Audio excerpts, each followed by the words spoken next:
This is a New King James Bible reading. Luke chapter 22. The plot to kill Jesus. Now the feast of unleavened bread drew near, which is called Passover.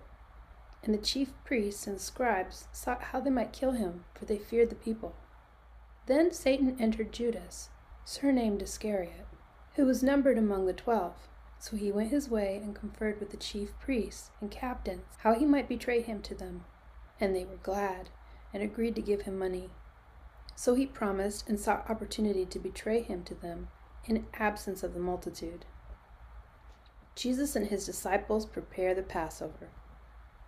Then came the day of unleavened bread, when Passover must be killed. And he sent Peter and John, saying, "Go and prepare the Passover feast for us, that we may eat." So they said to him, "Where do you want us to prepare?" And he said to them, "Behold, when you have entered a city, a man will meet you carrying a pitcher of water. Follow him into the house which he enters. Then you shall say to the master in the house, 'The teacher says to you, where is the guest room where I may eat the Passover with my disciples?' Then he will show you a large furnished upper room. There make ready." So they went and found, just as he had said to them, and they prepared the Passover. Jesus institutes the Lord's Supper. When the hour had come, he sat down, and the 12 apostles with him. And he said to them, "With fervent desire I have desired to eat this Passover with you before I suffer. For I say to you, I will no longer eat it until it is fulfilled in the kingdom of God." Then he took the cup and gave thanks. And he said, "Take this and divide it among yourselves. For I say to you, I will not drink of the fruit of the vine until the kingdom of God comes." And he took bread and gave thanks, and broke it, and gave it to them, saying, "This is my body, which is given for you. Do this in remembrance of me." Likewise, he also took the cup after supper, saying, "This cup is the new covenant in my blood, which is shed for you. But behold, the hand of my betrayer is with me on the table. And truly the Son of Man goes as it has been determined, but woe to that man by whom he is betrayed." Then they began to question among themselves who would do this thing. The disciples argue about greatness. Now there was also a dispute among them as to which of them should be considered the greatest. And he said to them, "The kings of the Gentiles exercise lordship over them, and those who exercise authority over them are called benefactors. But not so among you. On the contrary, he who is greatest among you, let him be as the younger, and he who governs as he who serves. For who is greater, he who sits at the table or he who serves? It is not he who sits at the table, yet I am among you as one who serves. But you are those who have continued with me in my trials, and I bestow upon you a kingdom, just as my Father bestowed one upon me, that you may eat and drink at my table in my kingdom, and sit on thrones, judging the 12 tribes of Israel." Jesus predicts Peter's denial. And the Lord said, "Simon, Simon, indeed Satan has asked for you, that he may sift you as wheat. But I have prayed for you, that your faith should not fail. And when you have returned to me, strengthen your brethren." But he said to him, "Lord, I am ready to go with you, both to prison and to death." Then he said, "I tell you, Peter, the rooster shall not crow this day before you will deny 3 times that you know me." Supplies for the road. And he said to them, "When I sent you without money bag, knapsack, and sandals, did you lack anything?" They said, "Nothing."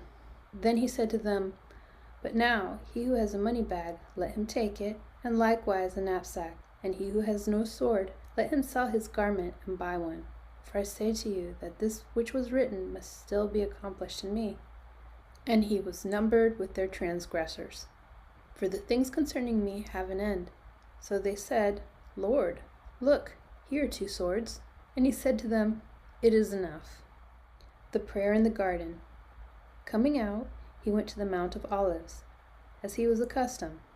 And his disciples also followed him. When they came to the place, he said to them, "Pray that you may not enter into temptation."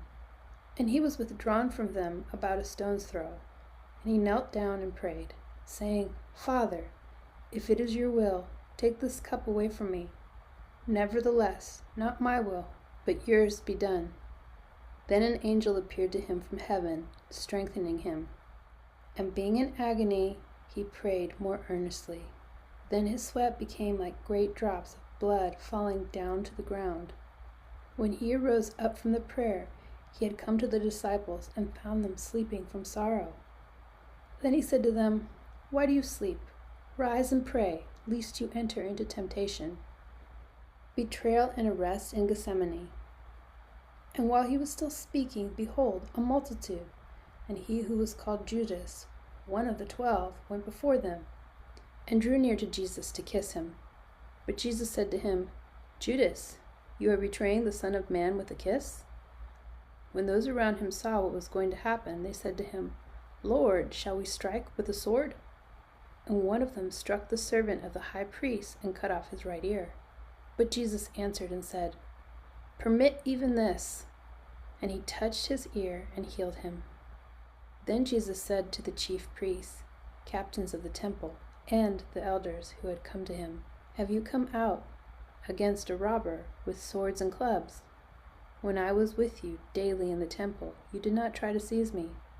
But this is your hour and the power of darkness." Peter denies Jesus and weeps bitterly.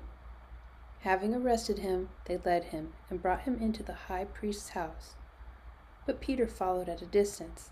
Now when they had kindled a fire in the midst of the courtyard and sat down together, Peter sat among them. And a certain servant girl, seeing him as he sat by the fire, looked intently at him and said, "This man also was with him." But he denied him, saying, "Woman, I do not know him." And after a little while another saw him and said, "You also are of them." But Peter said, "Man, I am not."